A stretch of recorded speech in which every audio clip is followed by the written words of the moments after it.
'The Odyssey' cinema అయితే ఇప్పుడే చూసాను. అసలు సినిమా నాకెలాగ అనిపించిందో తెలుసుకునే ముందు, అసలు ఈ స్టోరీ ఎక్కడ మొదలైందో తెలుసుకుందాం. మా నాన్న ఇంటికొస్తున్నాడు. ప్రతీకారం కోసం వస్తున్నాడా? అన్నీ తీసుకొస్తున్నాను. నీ తలరాతను నువ్వే మార్చుకోగలిగే వ్యక్తివి. నాకు నా ఇంటికి మధ్య ఎవరో నిలవలేరు. చివరిగా దేవుడితో సహా. The Odyssey.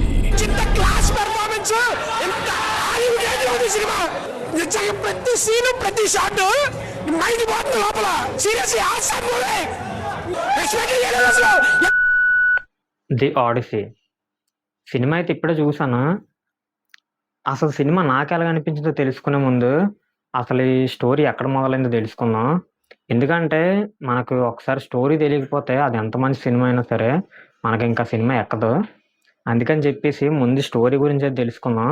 ఇది తెలుసుకుంటే మీకు సినిమా ఇంకా మంచిగా అర్థమయ్యి, మీకు ఆ ఎక్స్‌పీరియన్స్ అయితే బావుంటది.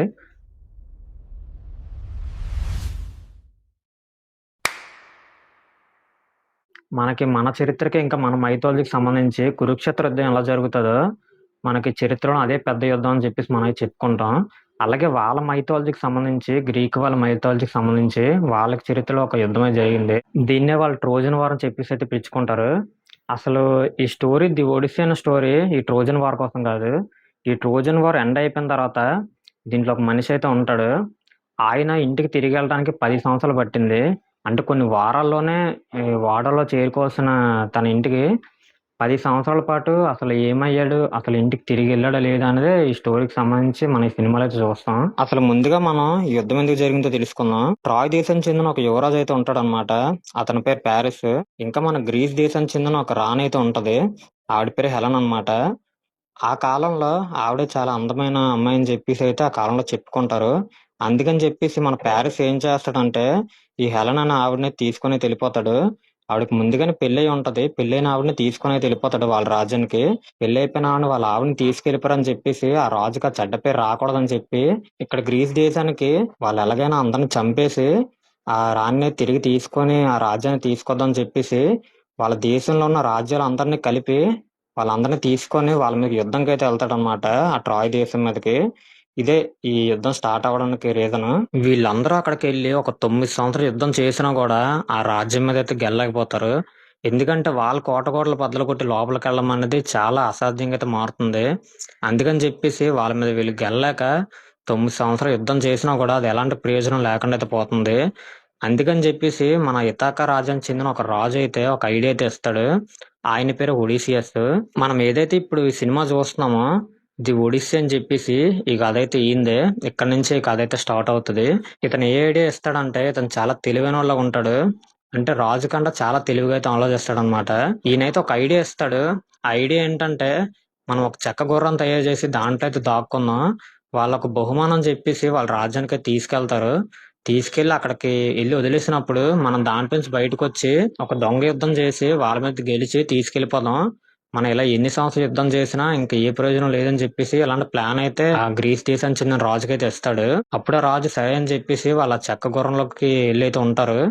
అప్పుడు ఆ చెక్క గుర్రం తీసుకొని వెళ్ళి ఆ రాజ్యంలో వాళ్ళు పెట్టుకున్నప్పుడు వీళ్ళు బయటకు వచ్చి వీళ్ళందరిని చంపేసి ఇంకా అక్కడి నుంచి అయితే తిరిగైతే వాళ్ళ రాజ్యానికి అయితే వెళ్ళిపోతారనమాట. అంటే ఇక్కడ ఏమవుతుందంటే, ఏ రాజ్యాలకు చెందిన వాళ్ళు ఆ రాజ్యం బోట్లో అయితే వెళ్తారనమాట. అలాగే మనకి ఈ ఏదైతే ఇథాకా రాజ్యానికి చెందిన రాజు అయితే ఎవరైతే ఉన్నారో మన ఒడిసియస్, ఈయనైతే ఈ వీళ్ళ బోట్లో అయితే వెళ్తాడనమాట.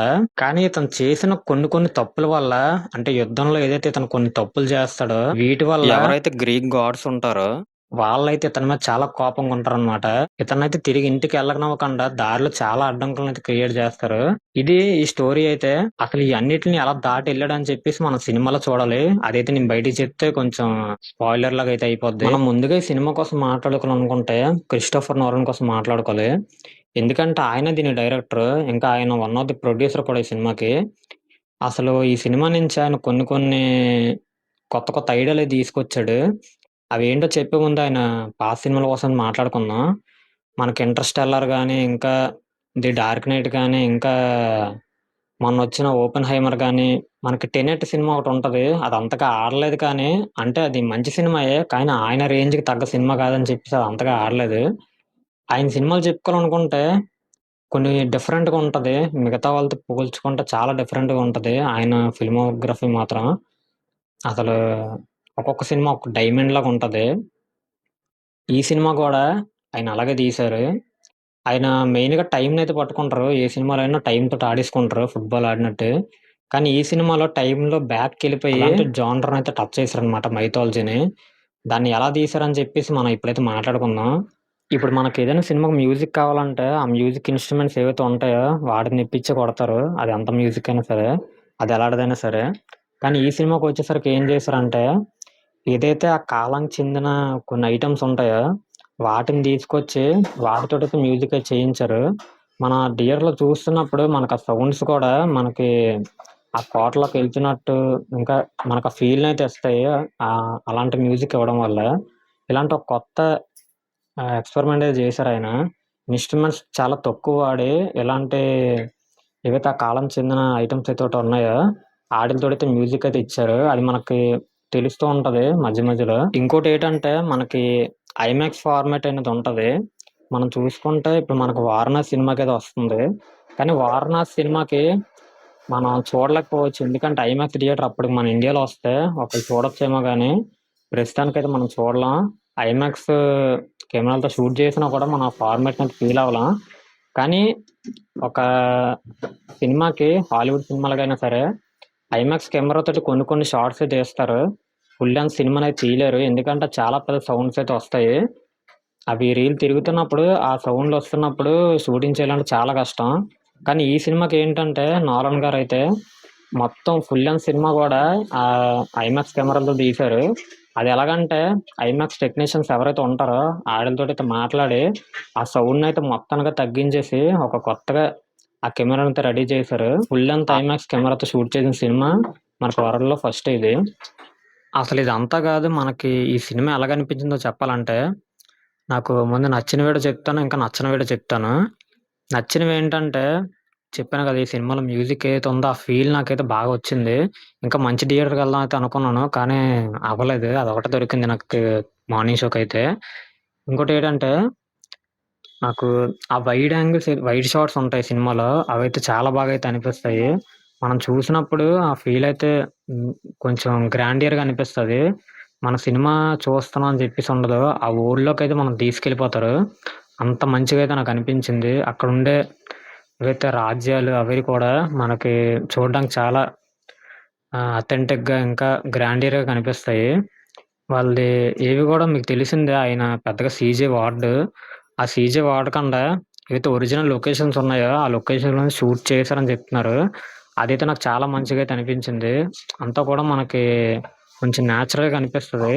అదొకటి నాకు బాగా నచ్చింది. అంటే దీంట్లో మన క్యారెక్టర్స్ కోసం మాట్లాడుకుంటే చాలామంది ఉన్నారు. మనకు తెలిసినోళ్ళు కూడా ఒక ఇద్దరు ముగ్గురైతే ఉన్నారు. నాకు తెలిసినోళ్ళు. ఏకే స్పైడర్ మ్యాన్ ఎవరైతే టామ్ హాలండ్ ఉన్నాడో చాలా చేశాడు చెప్పుకోవాలనుకుంటే. ఇంకా మనకి జెండియా కూడా ఉంది. మనకి స్పైడర్ మ్యాన్‌లో అప్పుడు స్పైడర్ మ్యాన్ 2లోనో, 3లోనో హీరోయిన్ ఉంటది కదా! జెండియా. తననమాట. తను కూడా చాలా చేసింది. తనకు కనిపించిన పోర్షన్స్ కొన్నే ఉంటాయి. కానీ కొన్నున్నా కూడా మంచిగానే అనిపించింది. లాస్ట్‌లో తెలిసింది తను ఎందుకున్నదో. ఇంకోటేటంటే, మనకి మెయిన్ ఇది మనకి 'ఒడిసియస్' ఉన్నాడు గదా! ఆయన క్యారెక్టర్ అయితే చాలా బాగుంది. మనకి 'ఒడిసియస్' ఏదైతే క్యారెక్టర్ చేసాడో ఆయన పేరు మ్యాట్ డామన్ అని చెప్పేసి ఏదో ఉంది. అది నాకు అంతగా తెలీదు. పేరు అర్థం అవ్వట్లేదు. మ్యాట్ డామన్ అని చెప్పేసి ఉన్నది. ఆయన అసలు చాలా చేసాడు ఈ సినిమాలో. ఆయన నాకు తెలిసి ఆయన నేను ఏ సినిమాలు చూడలేదు. ఒకవేళ మీరెవరైనా చూసుంటే కామెంట్ అయితే చేయండి. నేనైతే చూడలేదు ఆయన సినిమాలు ఎప్పుడు. ఇదే చూడడం ఫస్ట్ టైము.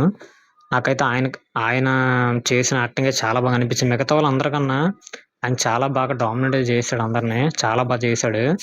ఇది మన యాక్టర్స్ విషయానికొచ్చినట్టయితే ఆళ్ళలాగా అంత బానే చేశారు. అది ఇంకా వేరే సీజీఐ దీనికోసం మాట్లాడుకుంటే, గ్రాఫిక్స్ కోసం మాట్లాడుకుంటే అసలు నాకెక్కడ కంప్లెయింట్ అయితే లేదు. ఎందుకంటే ప్రతీది కూడా చాలా పర్ఫెక్ట్‌గా అయితే ఉన్నది. నాకైతే ఏమి అనిపించలేదు దాంట్లో కంప్లెయింట్.